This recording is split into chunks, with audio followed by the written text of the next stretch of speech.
Hey guys, how's it going today, this evening, wherever you are? Welcome back to my YouTube channel. I wanted to do this little live update because we're just done with the crop circle tour. And I did have some very interesting experiences right towards the end, which I'm going to be making some videos about, but I just wanted to tell you in advance.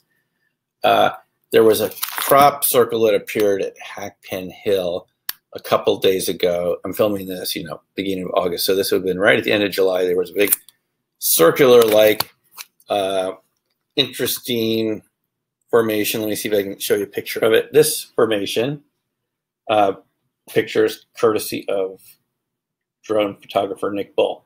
And very interesting looking formation that appeared at Hackpen Hill. I went right over to it as soon as I could. Had this beautiful kind of basket weave like on the inside, and it's kind of what it looked like right overhead. You can get these really great shots with these drone cameras, right? It's a new thing. We didn't have this 20 years ago. It's just really amazing to get this great photography. So thanks to Nick for taking these shots. And I had the classic. Went into this formation not knowing what to expect, and I'll make a full video about it a little later on, but my camera stopped working properly right at the edge of the formation,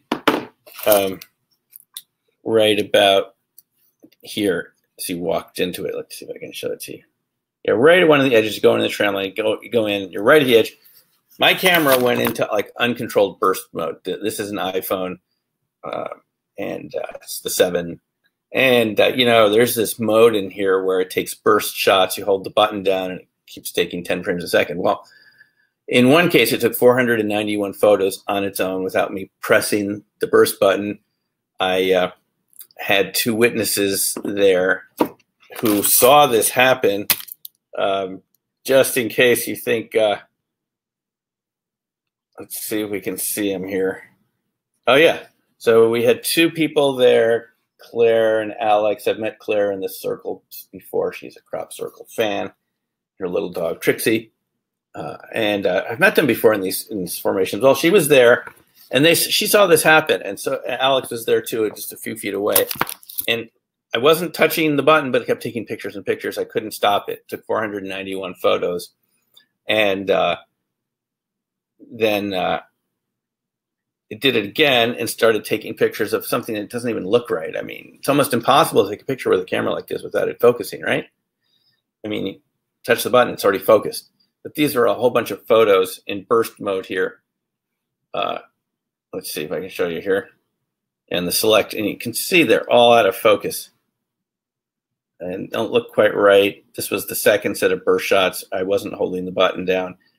I know I wasn't holding the button down because I'm like holding it with the other hand and I wouldn't be doing this. It's just doesn't make any sense.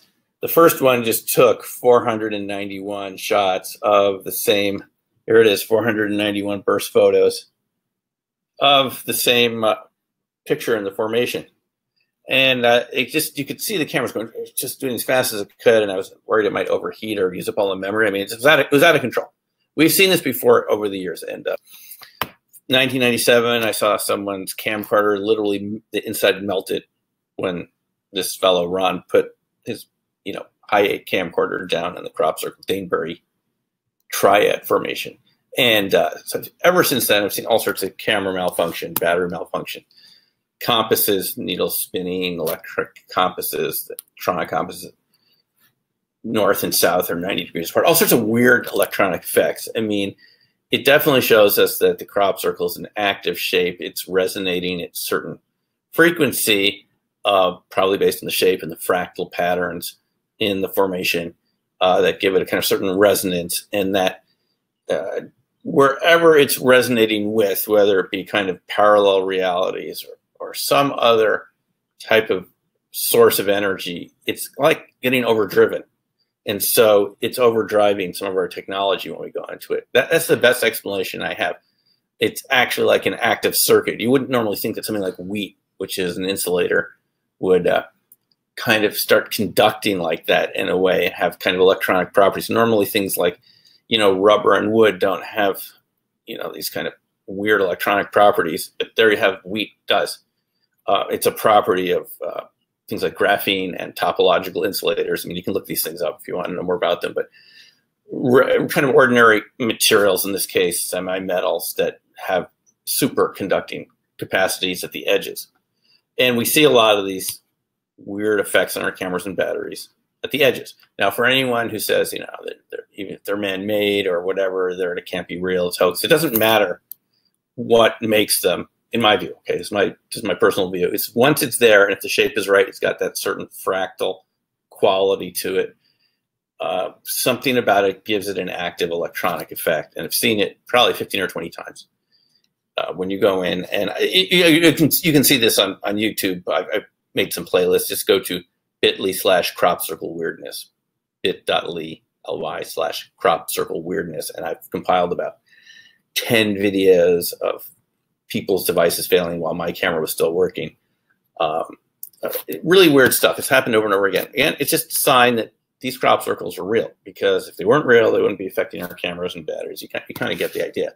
So it happened a couple days ago again, and I've got a video I'll put together about it. But it's really kind of fascinating to see this. I mean, something we've seen repeatedly, many different cameras over the years. It's a lot of fun to see this, and it's part of the mystery of the crop circle experience, right? Shows us something really interesting is going on. I have my own ideas about why this happens. I mean, maybe you do too, but something's really going on there. So if you've been interested in crop circles all these years, it's because something's really happening. And we will find out why it's happening. But, you know, it's active. I met a guy, a real interesting guy, Cello, his name was, from Swindon, nearby town. And he said his whole interest in this started a number of years ago. He was in a crop circle. He just felt very sleepy. He went to sleep. He woke up. All of a sudden, he had a great interest in music, and he's been involved in hip hop and DJing and rap music and live music, kind of live DJing ever since that incident. Kind of like Paul and Sonia, which I wrote about in Black Swan Ghosts. They had their experience up on Silbury Hill in the early 90s, and then all of a sudden it was kind of a scary experience. Something's coming up the hill. It felt like time stopped. There were really some terrifying moments there. Multiple witnesses from the road below Silbury Hill. You can look at my other video from a couple of weeks ago when I got to the UK about Silbury Hill. I filmed it out there at night.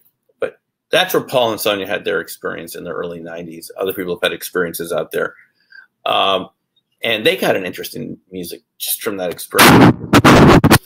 It's kind of a multi-dimensional phenomena, and it kind of changes people in interesting and often productive ways, but it also has kind of non-productive effects on our cameras. I mean, my camera wasn't permanently damaged from this incident a couple days ago at Hackpen Hill, but, you know, I've known people whose cameras didn't work for months after being in that formation, the Devil Stand. I'm going to put one up about that because I revisited the Devil Stand area a couple weeks ago to make a video about that. But anyway, we're going to be talking more about this, and I just thought I'd show you that because it's just really interesting. I mean, normally your cameras work pretty consistently, you know, day in, day out. You go into a crop circle and get out.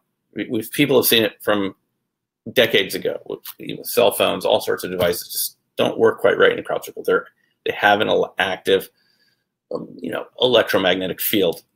And it's different for every circle, and it doesn't happen every time, but it happens in a few percent of the circles, and it happened again a couple days ago, which is fascinating. So anyway, I thought I'd share that with you, and we'll have more videos for you soon about my whole experience over the past couple weeks. So anyway, thanks again for watching. Feel free to put any comments, put them in the box below. We'll see you in the next video. Take care for now, and bye.